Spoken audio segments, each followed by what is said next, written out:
எனக்கு அன்பான கர்த்தருடைய பிள்ளைகளே, திரும்பவும் கர்த்தருடைய வார்த்தை கேட்க ஆயத்தமா இருக்கிறீங்களா? இந்த வார்த்தைகள் உங்களை உருவாக்குதா? உங்களை அடுத்த கட்டத்துக்கு கொண்டு போதா? இதுதான் ரொம்ப முக்கியம். நம்ம வசனத்தை கேட்கிற பிள்ளைகளா மாத்திரமல்ல, அதன்படி நடக்கிற பிள்ளைகளா மாறும் பொழுதுதான் நம்ம பரலோகத்துக்குள்ள போக முடியும். இன்றைக்கு கூட நான் சில வசனங்களை உங்க முன்னாடி நான் என்ன செய்ய போறோம், நம்ம தியானிக்க விரும்புறோம். ஆவியானவர் அதுல இருந்து சில ரகசியங்களை நமக்கு சொல்லிக் கொடுக்க அவர் விரும்புறாரு. யாக்கோபுக்கு எழுதின நிருபம் 1வது அதிகாரத்துல நல்லா கவனிங்க, பாருங்க. 22, 23வது வசனத்தை நீங்க பார்க்கும் பொழுது அவர் அழகா சொல்றாரு பாருங்க. அல்லாமலும் நீங்கள் உங்களை வஞ்சியாதபடிக்கு திருவசனத்தை கேட்கிறவர்களாய் மாத்திரம் அல்ல, அதன் படி செய்கிறவர்களாயும் இருங்கள். அல்லேலூயா. நீங்க நல்லா கவனிங்க, இங்க நீங்க நல்லா கவனிக்கணும். எப்படின்னா, திருவசனம் அப்படின்னா தேவனுடைய வார்த்தையை நீங்க கேட்கிறவர்களாய் மாத்திரம் அல்ல, அதன்படி நடக்கிறவர்களாய். நல்லா கவனிச்சு கொள்ளுங்க. இப்ப நிறைய பேருடைய வாழ்க்கையில அநேக சத்தியத்தை நீங்க கேட்கிறீங்க, அநேக உபதேசத்தை கேட்கிறீங்க. ஆனாலும் ஏன் இன்றைக்கு நம்முடைய சிந்தைகள் மாறல? நம்முடைய செயல்பாடுகள் ஏன் மாறல? நம்முடைய பேச்சுக்கள் மாறல? இன்னைக்கு ஒரு மனுஷனை சுத்தப்படுத்துறது எதுனா தேவனுடைய வசனம்.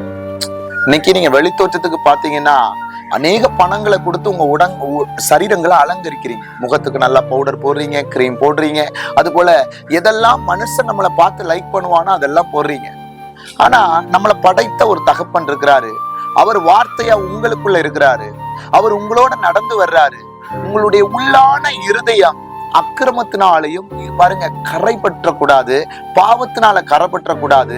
இந்த உலகத்துல பாருங்க இன்னைக்கு கசப்பு, கோபம், மூர்க்கம் இது எல்லாமே உங்க இருதயத்துல நிரம்பி இருந்துச்சுன்னா இதை ஒவ்வொரு நாளும் அந்த சுத்தப்படுத்துற வேலை தேவனுடைய வசனம் செய்யுது, தேவனுடைய வார்த்தை செய்யுது. ஏன்னா அழகா சொல்றாரு பாருங்க. அவர் சொல்றாரு, அல்லாமலும் நீங்கள் உங்களை வஞ்சியாதபடிக்கு திருவசனத்தை கேட்கிறவர்களாய் மாத்திரம் அல்ல. ஏன்னா அடுத்த 23 சொல்லுது, எண்ணத்தினாலெனில் ஒருவன் திருவசனத்தை கேட்டும் அதன்படி செய்யாதவனானால் கண்ணாடியிலே தன் சுபாவத்தை பார்க்கிற மனுஷனுக்கு ஒப்பாயிருப்பான். நீங்க காலையில எழும்பணும், ஒரு கண்ணாடிக்கு முன்னாடி போய் நிக்கிறீங்க, உங்களை அலங்கரிக்கிறீங்க, அந்த கண்ணாடியை விட்டு போனோன்னு நீங்க மறந்துடுறீங்கல்ல. அதே போலதான் இன்னைக்கு அநேக கிறிஸ்தவ பிள்ளைகளுடைய வாழ்க்கையில என்னதான் சத்தியத்தை கேட்டாலும், எவ்வளவு வித்தியாசமா ஆவியானவர் அவங்க கூட பேசினாலும், அவங்க அதை உள்ள ரிசீவ் பண்ணாத வரைக்கும், அதை கை கொள்ளாத வரைக்கும் அவங்களால என்ன செய்ய முடியாது, அடுத்த கட்டத்துக்கு போக முடியாது. இன்னைக்கு நம்முடைய வாழ்க்கையில, நம்ம ஆவிக்குரிய வாழ்க்கையில ஒரு மாற்றம் வேணும், ஒரு சேஞ்ச் வேணும். நான் இருக்கிற பட்டணத்துல என்ன பார்த்து அநேகர் இயேசப்பாவுடைய அன்புக்குள்ள வரணும், ஆவியானவர் தேடி சபைகளுக்குள்ள வரணும். இன்னைக்கு நானே குணம் மாறலையே, எனக்குள்ளேயே ஒரு மாற்றம் இல்லையே, எனக்குள்ளேயே ஒரு தாகம் இல்லையே, எனக்குள்ளேயே ஒரு அர்ப்பணிப்பு இல்லையே, அப்புறம் எப்படி நான் மற்றவர்களை கத்தடத்துல கொண்டு வர்றது? தேவனுடைய பிள்ளைகளே, நீங்க ரட்சிக்கப்பட்டு பல வருடங்கள் ஆயிருச்சு. நீங்க இன்னைக்கு பார்த்தா ஒரு ஊழியக்காரனாய், ஒரு ஊழியக்காரியாய் கத்தர் கொடுக்கப்பட்ட அத்தனை அழைப்புகள்ல நீங்க பிரகாசிக்க வேண்டிய தேவனுடைய பிள்ளைகள். ஆனா இன்னைக்கு உங்க சிந்தை பாருங்க, உங்களுடைய பாருங்க ஒவ்வொரு காரியமும் சரியில்லாததால இன்னைக்கு நீங்க யாரோட உறவு கொள்ள முடியல, தேவனோட கொள்ள முடியல. அதான் எபிரேயர் 4:12 சொல்லுது, தேவனுடைய வார்த்தையானது இருபுறமும் கருக்குள்ள பட்டயமா, அது எந்த கருக்கிலும் கருக்கானதா. அப்ப நீங்க வசனத்தை கேட்கும் பொழுது அந்த வார்த்தை உங்களுக்கு குத்துதுன்னா நீங்க அந்த வார்த்தையை விட்டு போக கூடாது, அந்த வார்த்தையில நிலைத்திருக்க பழகணும். இன்னைக்கு நிறைய சபைகள்ல நான் பாக்குற ஒரு விஷயம், நிறைய ஆவிக்குரிய பிள்ளைகளுடைய வாழ்க்கையில பாக்குறது, அவங்க பிரசங்கம் பண்றதுல ரொம்ப டாப்பு. பாத்தீங்கன்னா பிரசங்கத்துல ரொம்ப நல்லா மற்றவங்களுக்கு முன்னாடி நல்லா நெருப்பா எரிவாங்க. அந்தரங்க வாழ்க்கையில கர்த்தருடைய சத்தியம் கடிந்து கொள்ளுதல் வந்தா ஏற்றுக்கொள்ள மாட்டாங்க. ஏன்னா ஏற்றுக்கொள்ற பக்குவம் அவங்கள்ட்ட இல்ல. அதனாலதான் சபையில ஒரு முடக்கம், அவங்க குடும்பத்துல ஒரு முடக்கம். அதான் வெள்ளையடிக்கப்பட்ட கல்லறைகளேன்னு மத்தேயுல ஏன் சொல்றாரு, நீ மற்றவனுக்கு முன்னாடி white colour shirt, black colour pant போடுறது இல்லையோ, ஒயிட் கலர் சாரி கட்டுறது இல்லையோ, மற்றவங்களுக்கு முன்னாடி நீ வெளித்தோற்றத்துக்கு செய்யறது முக்கியமல்ல. ஆனா உனக்குள்ள இருக்கிற ஆவியானவர் துக்கப்படாதபடி உனக்குள்ள இருக்கிற அபிஷேகத்தையும் உன் இருதயத்தையும் சுத்தப்படுத்துறது ரொம்ப ரொம்ப முக்கியம். நான் வெளியில எரிகிறவன் அல்ல, அனலாய் உள்ள எரிகிறவன்.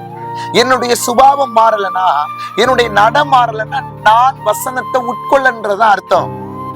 சில டைம்ல சில பேரோட நான் பிரயாணம் பண்ணும் பொழுது நான் பார்த்து துக்கப்படுற ஒரு விஷயம், எனக்கு ஆவியானவர் சொல்லி கொடுக்கறது, அவங்க அநேக வருஷம் ஊழியத்துல ரொம்ப வருஷமா எக்ஸ்பீரியன்ஸா இருப்பாங்க, ஓடுவாங்க எல்லாம். ஆனா உள்ள இருக்கிற அந்த அனல் அப்படியே அணைஞ்சு மங்கி போனது உங்களுக்கு தெரியாது. அப்படின்னா குணத்துல சுபாவத்துல அவங்க இன்னும் உலகத்தோட ஒத்த வேஷம். இதனாலதான் பிசாசு அந்த சபையையும் அந்த ஜனத்தையும் கட்டி வச்சிருக்கிறான். பிசாசுக்கு உண்டான ஒரு சின்ன காரியம் உனக்குள்ள இருந்தா கூட ஆவியானவர் உனக்குள்ள வர முடியாதபடி அது தடையா இருக்கும்.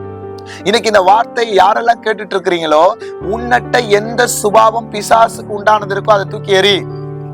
சில டைம்ல பார்த்தா அது சின்ன சின்ன காரியமா தான் இருக்கும், ஆனா நம்ம பெரிய தரிசனத்தை அதை அழிச்சிரும். உன் மேல வச்சிருக்க பெரிய ஒரு அபிஷேகத்தை அழிச்சிரும். நீ மங்கி போயிருவ. நான் இன்னைக்கும் அடிக்கடி நம்முடைய சரீரத்தையும் நம்முடைய சிந்தையும் பேச்சையும் நம்ம அனலைஸ் பண்ணிட்டே இருக்கணும், ப்ரிப்பரேஷன் பண்ணிட்டே இருக்கணும். மத்தவனோட நீ பழகுனா கூட அந்த சுபாவம் உனக்குள்ள வந்துடக்கூடாது. இன்னைக்கு நிறைய பிள்ளைகள் கெட்டு போற காரணம் என்ன அப்படின்னா, அந்த வசனம் உள்ள சுத்தப்படுத்தாதுக்கு இடம் கொடுக்கறது என்னன்னா, நீ நல்லா தான் இருப்ப ஓ நிலைமையில இருந்தா, ஆனா மற்றவனோட போய் அந்த சுபாவத்தை உள்ள வாங்குற பத்தியா, அது உனக்குள்ளாத தரிசனத்தை மாத்திரமல்ல, ஆவியானவர் உள்ள ஊறுகிற அந்த ஜீவ ஊற்று அப்படியே மூடி போறதுக்கு அந்த அந்த சுபாவம் உள்ள போயிடும். சமாதானம் நல்லது, ஆனா அவர்களோட உள்ள கைகோர்க்கிறது ரொம்ப ரொம்ப தவறு. கர்த்தர் சொல்றாரு, அன்பா இருப்பா எல்லாரோடையும், அவன் சுபாவத்தை நீ மிங்கிலாயிராத. உன் குடும்பமா இருந்தாலும் நீ வேறு பிரிக்கப்பட்டது, உன் ஊழியமா இருந்தாலும் நீ வேறு பிரிக்கப்பட்டது. நான் உன்னை கொண்டு வந்ததுக்கு ஒரு நோக்கம் உண்டு. அப்ப நீ என்னோட இருக்கணும்னா, நான் உனக்குள்ள இருக்கணும்னா முதல்ல வசனம் உனக்குள்ள இருக்கணும், வார்த்தை உனக்குள்ள இருக்கணும். சில பேர் நல்லா கொடுப்பாங்க கர்த்தருக்கு, ஆனா சில பேரை பார்த்தா கஞ்சமாயிருவாங்க. அப்படின்னா அவர் கொடுக்கலையே, அவனை பார்த்து உன்னை அழைக்கல, அவளை பார்த்து உன்னை அழைக்கல, ஒன்ன அநேகருக்கு ஆசீர்வாதமா கர்த்தர் மாற பண்றாரு. நீ கொடுத்த இடத்துல உண்மையா இரு. சில பேர் நல்லா ஜெபிக்கிறவங்களா இருப்பாங்க, சில பேர் நல்லா அந்த அழைப்புல ஓடுறவங்களா இருப்பாங்க. இன்னைக்கு இந்த இருதயம் ஏன் கரப்படுது அப்படின்னா வசனம் உள்ள இல்ல. நான் இன்னைக்கு சொல்றேன், என் மூலமா மற்றவங்களுக்கு கடிந்து கொள்ளுதல் வர்றதை விட, என் மூலமாய் மற்றவங்களை ஆயத்தப்படுத்துறதை விட நான் ஆயத்தப்படுத்துறது ரொம்ப ரொம்ப முக்கியம். அதைத்தான் பவுல் ஒரு இடத்துல அழகா எழுதுவார். 9வது அதிகாரம் 1 கொரிந்தியர் நினைக்கிறேன் 27 சொல்லுவாரு, மற்றவர்களுக்கு பிரசங்கம் பண்ணுகிற நான் தானே. எல்லாரும் சொல்லுங்க பாப்போம், மற்றவர்களுக்கு பிரசங்கம் பண்ணுகிற நான் தானே ஆகாதவனாய் போகாதபடிக்கு என் சரீரத்தை ஒடுக்கி கீழ்ப்படுத்துகிறேன். இந்த சரீரத்தை ஒடுக்கிற விஷயத்துல எல்லாமே அடங்குது. போஜனம் அடங்குது, பொருளாசை அடங்குது, விபச்சாரம், வேசித்தனம், அசுத்தம், இந்த உலக வழிபாடுகள் எல்லாவற்றிற்கும் விலக்கி என் சரீரத்தை ஒடுக்கி தேவ வல்லமையிலே சத்துவத்திலே நான் பலப்படுத்த என்னை ஒப்பு கொடுத்தால்தான் என் வாயிலிருந்து புறப்படுகிற வார்த்தைகள் மற்ற ஒருத்தனை உருவாக்கும். இப்ப என்கிட்டயே பல ஓட்டை இருக்கும் பொழுது, நானே அதுல சரியா நடக்காதப்ப நான் போய் மற்றவன்ட ஒரு மாற்றத்தை எதிர்பார்க்கிறேன்னா அது முட்டாள்தனமானது. அதனால ஒரு பிரயோஜனம் கிடையாது. அது ஓட்டையான ஒரு வாளில நீங்க எவ்வளவு பிரசங்கத்தை கொடுத்தாலும் அது கேட்காது. இத பார்த்துட்டு இருக்க தேவனுடைய பிள்ளைகள், முதல்ல நீங்க தீர்மானத்துல கரெக்டா இருங்க. சில பேர் பார்த்தா எவ்வளவு வரங்கள், தாளத்து, கிருபைகள் இருக்கலாம், அது ஒரு பக்கம். அந்தரங்க உறவுல இருக்காம நீ உலகத்துல டாப்பா நினைக்க எல்லாம் ஜீரோ தான். முதல்ல உள்ள உறவுல வா, முதல்ல முகத்துல பிரசன்ஸை கொண்டு வா, இருதயத்துல வசனத்தை எழுது, வார்த்தையில நட. அதுக்கப்புறம் கர்த்தர் பாரு உன் ஊழியத்தை எவ்வளவு பிளஸ் பண்றாரு, உன் குடும்பத்தை எவ்வளவு பிளஸ் பண்றாரு. இன்னைக்கு அநேக பிள்ளைகள் இரவு ஜெபமே கிடையாது, அதிகாலை ஜெபமே கிடையாது, இரவுல கர்த்தரோட உறவுல இல்ல, நல்லா படுத்து தூங்குறது. விடிய காலையில நம்ம என்ன நினைக்கிறோம் தெரியுமா, நான் போய் ஊழியத்துல அனலை பார்க்கணும்னா அனல் இல்ல, ஒரு துளி கூட வராது. ஏசு இருட்டோட போய் இரவு முழுதும் ஜெபம் பண்ணாரு. அது ஒரு விசுவாசி படுத்திருக்கலாம், அவன் 5 மணி வரை கூட படுத்திருக்கலாம். ஆனா ஒரு ஊழியக்காரன் இரவு 3 மணிக்கு மேல படுத்து தூங்குறான் அப்படின்னா அவ பாருங்க, அந்த ஊழியம் அடுத்த கட்டத்துக்கு போகாது, அடுத்த கட்டத்துக்கு வளராது. ஏன்னா நான் சொல்லல, வார்த்தை சொல்லுது. உங்களை ஜாமக்காரரா வச்சிருக்கிறாரு. நீங்க இருக்க பட்டணத்துல ஒரு எழுப்புதல். ஆனா நம்ம என்ன நினைக்கிறோம்னா, நம்ம ஆண்டவரோட உறவுல இல்லாம ஸ்டேஜ்ல போனா பிரகாசிக்கணும்னா, உன்னை வெட்கப்படாத படிக்க சில இடத்துல அதுல வந்து கிருபை செய்வாரு. ஆனா கடைசி வரை நீ கர்த்தரோட ஓட முடியாது. அப்ப நம்முடைய வசனம் உள்ள சுத்தப்படுத்துறதுக்கு இடம் கொடுக்கும். அந்த வசனம் அதிகாலையில தான் கிடைக்கும், இருட்டோட கத்துட்டு போனா தான் கிடைக்கும். அதனால முதல்ல நீங்க ப்ரிப்பரேஷன் ஆகும். அது ஊழியக்காரங்களா இருக்கட்டும், ஊழியக்காரிகளா இருக்கட்டும், மரித்தவனை கூட உயிரோட எழுப்புற கேட்டகரியா கூட இருக்கலாம், அது பெருசு கிடையாது. ஆண்டவர், நீ என்னோட இருந்து எனக்காக ஓடுனீ, அதுதான் இங்க மெயின். நான் இல்லப்பா, நான் அங்க ஓடுனேன், அந்த நாட்டுக்கு ஓடுனேன், அந்த பட்டணத்துக்கு ஓடுனேன், எங்க போனாலும் கர்த்தாவே கர்த்தாவேனாலும் அவர் அறியேன்னு சொல்லிடுவார். ஏன்? நான் உங்கள இருக்கணும், நீங்க என்னல இருக்கணும்னா அந்த வசனம் உங்களுக்குள்ள இருக்கணும், வார்த்தை உங்களுக்குள்ள இருக்கணும். அதனால இதை பார்த்துட்டு இருக்கிற பிள்ளைகள் இந்த யாக்கோப்புலையும் சரி 1 கொரிந்தியர் 9 சரி அந்த வசனத்தை நீங்க படிக்கிறீங்க பாருங்க, இந்த வசனத்தை ஏற்றுக்கொள்ளுங்க. எபிரேயர்லையும் சரி கர்த்தருடைய வசனத்துக்கு உங்களை ஒப்பு கொடுங்க, திரும்பவும் பலப்படுங்க, விழுந்த இடத்துல எழும்புங்க. கர்த்தரை நீ வர்ற நாட்கள் உங்களை பயன்படுத்த வல்லமை உள்ளவரா இருக்கிறாரு. கர்த்தருடைய சமூகத்துல உங்களை ஒப்பு கொடுங்க, தரை மட்டும் தாழ்த்துங்க, கர்த்தர் பெரிய காரியத்தை செய்வாரு. God bless you. ஒரு சின்ன அறிவிப்பு பாருங்க, பெங்களூர் பட்டணத்துல இந்த வாரத்துல நமக்கு 2 நாள் பிரேயர்கள் நமக்கு ஒழுங்கு செய்யப்பட்டிருக்கு. பெங்களூர்ல இருக்கிற பிள்ளைகள் நீங்க யாராவது இந்த பிரேயருக்கு வர்றதா இருந்தால் எனக்கு இன்பாக்ஸ்ல நீங்க எனக்கு என்ன செய்யுங்க, தெரியப்படுத்துங்க. கர்த்தர் உங்களை கொண்டு பெரிய காரியத்தை செய்வார். God bless you.